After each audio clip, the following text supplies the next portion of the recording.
নাগরিক পার্টি মানে এনসিপির একজন শীর্ষস্থানীয় নেতা মিস্টার হাসনাত আব্দুল্লাহ, উনি বসুন্ধরার বিরুদ্ধে, বসুন্ধরা গ্রুপের যে মিডিয়াগুলো আছে সেই মিডিয়াগুলোর বিরুদ্ধে বেশ প্রকাশ্যে কিছু কথা বলছেন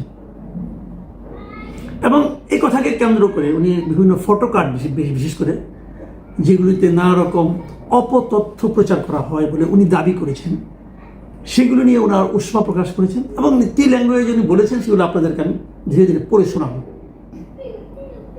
এবং এর প্রেক্ষিতে জাতীয় প্রেস ক্লাবের সভাপতি সাধারণ সম্পাদক তারাও একটা বিবৃতি দিয়েছেন এবং বলেছেন এটা নাকি সৎ সাংবাদিকতা, স্বাধীন সাংবাদিকতার ক্ষেত্রে একটা প্রতিবন্ধকতা। এগুলো বলে রাখা ভালো। জাতীয় প্রেস ক্লাবের যিনি সভাপতি, উনি আসলে সভাপতি কিনা আমি জানি না, কারণ উনি আসলে সহসভাপতি ছিলেন। পরবর্তী সময়ে সভাপতি চলে যাওয়ার, সভাপতি আওয়ামীপন্থী ছিলেন বলে, এমপি ছিলেন আওয়ামী লীগের, চলে যাওয়ার পরে উনি ভারপ্রাপ্ত সভাপতি হওয়ার কথা আমার বিবেচনায়, হয়তো আমি আইন টাইন যাই না। সভাপতি এবং সাধারণ সম্পাদক যারা আছেন উভয়েরই ভারপ্রাপ্ত হওয়ার কথা, কারণ ওনাদেরকে আমি ভোট দিয়েছি আমি, এবং ওনাদেরকে তো আমি সভাপতি হিসেবে ভোট দিইনি, ওনাকে তো আমি সেক্রেটারি হিসেবে ভোট দিইনি। একজনকে দিয়েছি সহসভাপতি হিসেবে ভোট, একজনকে দিয়েছি জয়েন্ট সেক্রেটারি হিসেবে ভোট। তো ওনারা অনুপস্থিতিতে নিজেরাই সেই পদ দখল করেছেন এবং বলেছেন যে ভারপ্রাপ্ত টারপ্রাপ্ত ওনারা লেখেন না, যাদের ওনাদের ব্যাপার। তো এই সভাপতি যিনি আছেন হাসান হাফিজ সাহেব, উনি কিন্তু বসুন্ধরা একটা মিডিয়ার একটা পত্রিকার সম্পাদক।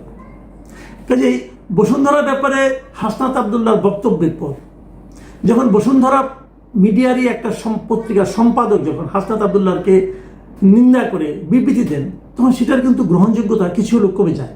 হয়তো মালিকের কাছে ওনার গ্রহণযোগ্যতা বেড়েছে, কিন্তু সাধারণ পাঠকের কাছে, সাধারণ মানুষের কাছে গ্রহণযোগ্যতাটা কিছু হলেও কমে যায়। আমরা একটু আগে যাই যে হাসনাত আব্দুল্লাহ আসলে কি বলেছিলেন তার মানে ফেসবুক স্ট্যাটাসে। আমি ওখান থেকে কিছু কিছু জায়গা একটু আপনাদের পড়ে শোনাবো। উনি 6 তারিখে যে স্ট্যাটাসটা দিয়েছিলেন, 6 জুলাই, সেখানে উনি লিখেছিলেন, হাসিনার শাসন আমলে রাষ্ট্র যখন হয়ে উঠেছিল জনতার শত্রু, তখন বসুন্ধরা গ্রুপের কিছু মিডিয়া শুধু চুপ ছিল না, তারা সক্রিয়ভাবে হাসিনার দাবিদারি করেছে, ফ্যাসিবাদকে সার্ভিস দিয়েছে। হাসনাত আব্দুল্লাহর এই কথাটুকু সত্য, কিন্তু পাশাপাশি এটাও সত্য যে কেবল বসুন্ধরা নয়, তখন অনেক গ্রুপের মিডিয়াই এই কাজগুলি করেছে। কে করেনি বলেন? 71 টেলিভিশন করেনি? 71 টেলিভিশন তো ইয়ের না, এই কি বলে, এই বসুন্ধরা গ্রুপের না, করেনি? করেছে। কে করেনি বলেন? সমকাল করেনি? সমকালের মালিক তো এমপিও ছিল হাসিনা, এই হাসিনার আমলে ইলেকশনের মাধ্যমে সে ফরিদপুর থেকে নির্বাচিত হয়েছিল এবং উনি হাসিনার এক উপস্থিত এক সভায় বলেছিলেন, সুমনের সে কবি সুমনের সে বিখ্যাত গান উচ্চারণকে বলেছিলেন যে প্রথমত উনি হাসিনাকে চান, দ্বিতীয়ত উনি হাসিনাকে চান, তৃতীয়ত উনি হাসিনাকে চান বলেছিলেন। যেমনটি বসুন্ধরা মালিক শাহ আলম সাহেব, উনিও বলেছিলেন যে এই জীবনে উনি হাসিনার সঙ্গে আছেন, মরণে উনি হাসিনার সঙ্গে আছেন, হাসিনা এখন ইন্ডিয়ায় আছেন, উনি আর ইন্ডিয়া যে হাসিনার সঙ্গে থাকতে যাননি। এগুলো তো হয়েছে। কাজে বসুন্ধরার ব্যাপারে যে কথাগুলি হাসনাত আব্দুল্লাহ বলছেন, কথাগুলি সত্য। এই কথাগুলি আরো অনেকের জন্য সত্য, মানে 2-1 জনের জন্য না, বেশিরভাগ মিডিয়ার জন্য সত্য। এখন ওই যে সেই মিডিয়াগুলোর শীর্ষ পদে বিএনপির কেউ যে জবরদখল করে বসে থাকে, অথবা যদি মিডিয়া মালিকরা বিএনপির লোকটাকে দাওয়াত করে নিয়ে যে শীর্ষ পদে বসিয়ে থাকেন, তাহলে কি মিডিয়ার ক্যারেক্টার চেঞ্জ হয়ে গেল? একই তো মালিক আছে, ওই মালিকই চালাচ্ছে। বলুন কোনটা নাই? সব মিডিয়াই আছে এখনো, এবং সব মিডিয়ার মাথায় একজন করে বিএনপি অথবা জামাতের লোক যে বসে পড়েছে। তা হাসনাত আব্দুল্লাহ সাহেব যখন বলছেন, তো অন্যগুলি নিয়েও বলেন। এখন ওইটা আপনার বিরুদ্ধে কিছু লিখেছে, অতএব তার ব্যাপারে আপনি বলছেন, এটা একটু একপেশে হয়ে গেল। তবুও আমি হাসনাত আব্দুল্লাহ সাহেবের উপর হ্যাপি এই কারণে যে এই সমস্তগুলোর শিরোমণি কিন্তু বসুন্ধরা গ্রুপ। এটা কিন্তু সত্য, কারণ বসুন্ধরার হাতে অনেকগুলি মিডিয়া, প্রায় 7-8টা মিডিয়া বসুন্ধরা নিজের মালিকানাধীন, প্রত্যক্ষ মালিকানাধীন। এর বাইরে আরো প্রায় 15-20টা মিডিয়া আছে যেগুলো বসুন্ধরার সঙ্গে সম্পর্কিত, ওরা কোনো না কোনোভাবে বসুন্ধরার দ্বারা প্রভাবিত। তো সব এতগুলি মিডিয়া যারা নিয়ন্ত্রণ করে, তাদের বিরুদ্ধে বলার ব্যাপারটা এত সহজ নয়। কিন্তু হাসনাত আব্দুল্লাহ সাহেবের বরাবরই একটু দুঃসাহসী বলে আমার কাছে মনে হয়েছে, এবং সেই সাহসটা উনি দেখিয়েছেন।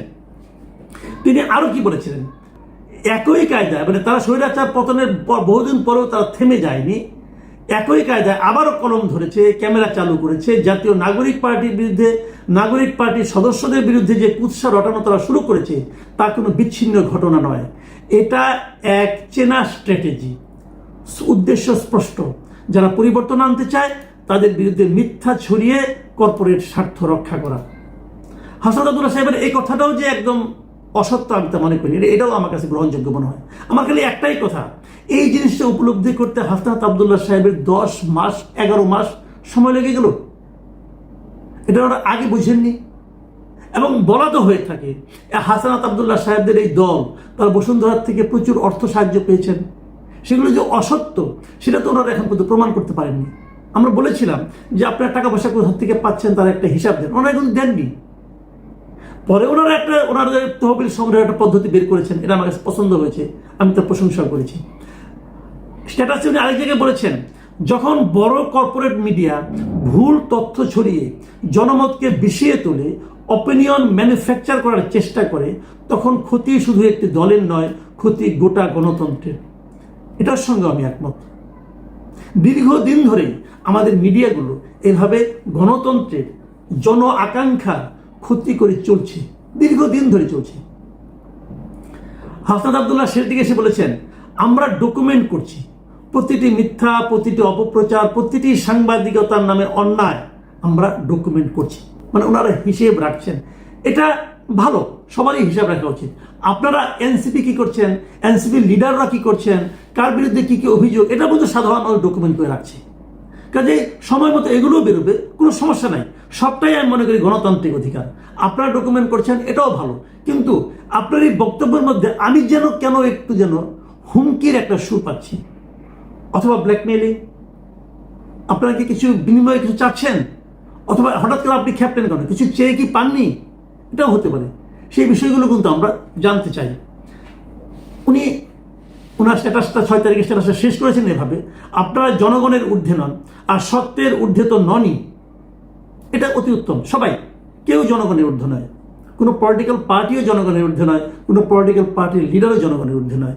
জনগণ হিসেবে এটা আমরা বলতে চাই। হাসনাত আব্দুল্লাহ এরপর জাস্ট গতকাল 8 তারিখে আরেকটা স্ট্যাটাস দিয়েছেন, সেটাও আমি একটু পড়ব। উনি বলার চেষ্টা করেছেন যে ওনারা কোনো কর্পোরেট মিডিয়ার আশীর্বাদ দিয়ে রাজনীতি করেন না। ভালো, এটা শুনে আমার ভালো লাগলো। এবং উনি আরেকটা কথা বলেছেন, সম্প্রতি কিছু সংগঠন বসুন্ধরা গ্রুপের মিডিয়া অপারেশনের পক্ষে বিবৃতি দিয়েছেন। এই সংগঠনগুলোর একটি বড় অংশ অতীতে ফ্যাসিবাদী শাসনের সুবিধাভোগী ছিল। আরেক জায়গায় লিখেছেন, তারা এখন আবারও তেমনই একটা ব্যবস্থা কায়েম করতে মরিয়া হয়ে উঠেছে। আমরা এটা হতে দেব না, কোনোভাবে আমাদেরকে চুপ করানো যাবে না। এই যে কোনোভাবে আমাদেরকে চুপ করানো যাবে না, এটা আমি বিশ্বাস করতে চাই। আমি দেখতে চাই আগামী দিনগুলোতেও হাসনাত আব্দুল্লাহদের এই চুপ না করার প্রতিজ্ঞা কতটুকু অটুট থাকে। কারণ আমার ধারণা খুব শীঘ্রই এটার একটা সুব্যবস্থা হোক অথবা কুব্যবস্থা হোক, একটা মিটমাট হয়ে যাবে, এটা আমার ধারণা। মিটমাট হলো কি হলো না, এটা মুখ দিয়ে উচ্চারণ করতে হবে না, সাধারণ মানুষ ঠিকই টের পেয়ে যাবে। যখন দেখবে আপনারা চুপ হয়ে গেছেন, তখন বুঝতে হবে এই দেনা পাওনায় লেনদেনে একটা সমঝোতা হয়েছে। আর যদি আপনারা শেষ পর্যন্ত চুপ না হন, যদি প্রকৃত সত্যটা কথা যদি বলতে থাকেন, যদি মিডিয়ার অপকর্মগুলি প্রকাশ করতে থাকেন, টু দ্য পয়েন্টে, ঢালাও বললে হবে না, কিন্তু যদি করতে থাকেন, আমি মনে করি বসুন্ধরা কেবল মিডিয়া গ্রুপ না, তাবৎ মিডিয়া গ্রুপই সতর্ক হয়ে যাবে। এবং জনগণের পক্ষ থেকে আমি আপনাকে সাধুবাদ জানাবো। আমি দীর্ঘদিন ধরে সাংবাদিকতা করি, আমি নিজেও কিন্তু এই অসৎ সাংবাদিকতা নিয়ে ক্লান্ত এবং অনেক ক্ষেত্রে লজ্জিত। সেই অসৎ সাংবাদিকতার বিরুদ্ধে যদি হাসনাত আব্দুল্লাহ আপনারা যদি সোচ্চার হন, আমি অনেক খুশি হব, এবং আমার ধারণা অনেকের চেয়ে আমি বেশি খুশি হব। দ্বিতীয় স্ট্যাটাসে আরও কিছু লেখা আছে, আমি কিছু কিছু অংশ পড়ি। উনি লিখেছেন, কিছু মিডিয়া হাউস আজ এমন অলিগার্কদের হয়ে কাজ করছে যাদের বিরুদ্ধে নানা ধরনের অপরাধ ও দুর্নীতির অভিযোগ রয়েছে। সত্য কথা কিন্তু একদম সত্য কথা। এবং তিনি লিখেছেন, মিডিয়াকে ব্যবহার করা হয়েছে এইসব অপরাধের শিল্ড হিসাবে, আর ক্ষমতায় কে থাকবে সেটা পেছন থেকে নির্ধারণ করতে। আপনার এই কথাগুলো আমি আজকে না, আমি আরও অনেক আগের থেকেই বলছি, আরও আজকে থেকে 10-12 বছর আগে। ওখানে এই ঢাকা রিপোর্টার্স ইউনিটির একটা ম্যাগাজিন আছে, সেই ম্যাগাজিনে আমি কিন্তু নিজে একটা আর্টিকেল লিখেছিলাম, যে আর্টিকেলের প্রথম লাইনটাই ছিল যে একসময় জমিদাররা তাদের সম্পদ রক্ষার জন্য লাঠিয়ার ব্যবহার করত, আর এখনকার দিনে ব্যবসায়িক গোষ্ঠীগুলো তাদের সম্পদ এবং তাদের ব্যবসা বাণিজ্য রক্ষার জন্য সাংবাদিক পালে। এই কথাটা আমি লিখেছিলাম, আপনার সঙ্গে এই কথাটা মিলে গেছে বলে আমার ভালো লাগছে। এবং সেটা বলার কারণে আমার একাধিক চাকরিও গেছে, কোনো সমস্যা নেই। আরেকটা জিনিস উনি লিখেছেন, এরা মানে মিডিয়াগুলো কুৎসিত মিথ্যা দিয়ে জনগণকে ধোঁকা দেয়, দুর্নীতিবাজদের ফেরেস্তা বানায়, সৎ রাজনীতিবিদদের হেনস্থা করে। এই মিডিয়া প্রতিষ্ঠানগুলোর সিনিয়র সাংবাদিকরা পাঁচ চারটে সাংবাদিকতা ভুলে গেছে, সত্য প্রকাশের পরিবর্তে হয়ে গেছে মিথ্যার আধার। প্রিয় দর্শক, আপনারা এই কথাগুলো শুনে রাখুন। হাসনাত আব্দুল্লাহর এই কথাগুলোর মধ্যে কিন্তু আপনি কোনো ভুল পাবেন না। আমি আমার অভিজ্ঞতা থেকে বলছি, এই শেষে যে কথাগুলি বললাম একদম সত্য কথা। তাই হয়েছে আমাদের দেশে। যাদেরকে সিনিয়র হিসেবে দেখেন, খুব বড় সাংবাদিক হিসেবে জানেন, তাদের কর্মকাণ্ড দিয়ে তাকালে আপনি দেখবেন এই কথাগুলোর সত্যতা কতটুকু আছে। উনি আরো অনেক কিছু লিখেছেন, এমনি বড় হয়ে গেছে, আর বড় করতে চাই না। আমি কেবল এই কথাটুকুই বলতে চাই যে হাসনাত আব্দুল্লাহদের উনি যে ভাষায় যে ভঙ্গিতে প্রতিবাদটা করেছেন, এই প্রতিবাদটা অব্যাহত থাকুক। আমরা সৎ সাংবাদিক চাই। আমরা এমন সাংবাদিক চাই না যার কারণে সাংবাদিক হিসেবে আমাকে লজ্জা পেতে হয়। আমি যে কথাটা বলে শেষ করব, আমি যদি বসুন্ধরা গ্রুপের কথাই বলি, বসুন্ধরা গ্রুপ, আমি আরো অনেক গ্রুপের কথা বলতে পারি, সবাই আছে, তো বসুন্ধরা গ্রুপ যেহেতু সবচেয়ে বড় সংগঠন প্রতিষ্ঠান, তাই তাদের কথাই বলি। তারা যেমন আগের সরকারের আমলে সেই সরকারের সুবিধাভোগী ছিল। এখানে একটা কথা বলে রাখা উচিত, সরকার, আগের সরকার যেটা ছিল, সেই সরকারের যে ক্যারেক্টার ছিল, সেই সরকারের সঙ্গে বিরোধিতা করে কোনো গ্রুপ কি আসলে টিকতে পারত? এটাও কিন্তু আপনাদের বিবেচনা করতে হবে। তারপরে আমি বলবো, ওনারা যেভাবে প্রকাশ্যে চামচামি করেছে, তেল মেরেছেন, সেই গ্রুপকে রক্ষা করার জন্য এখন কি কোনো রাজনৈতিক দল তাদের লোক সেখানে পাঠাচ্ছেন না? এই বিষয়টা নিয়ে আলোচনা হওয়া উচিত। সাংবাদিক ইউনিয়নের নেতারা কি বসুন্ধরা গ্রুপে যে চাকরি করছেন না? করছেন তো। বিএনপির রাজনীতি সংশ্লিষ্ট ব্যক্তিরা কি বসুন্ধরায় যে চাকরি করছেন না? কেন করছেন? বসুন্ধরাকে সেই নিরাপত্তাটা দেওয়ার জন্য। আলটিমেটলি আমরা যারা সাধারণ পাঠক, সাধারণ জনগণ যারা আছি, তারা কিন্তু সেই একই জিনিস দেখছি, সরকার যাচ্ছে, সরকার আসছে, কিন্তু এই ধরনের ব্যবসায়ী গোষ্ঠীগুলো ঠিকই থাকছে মহা দাপটের সঙ্গে। প্রিয় দর্শক, এখন এ পর্যন্তই। আল্লাহ হাফিজ।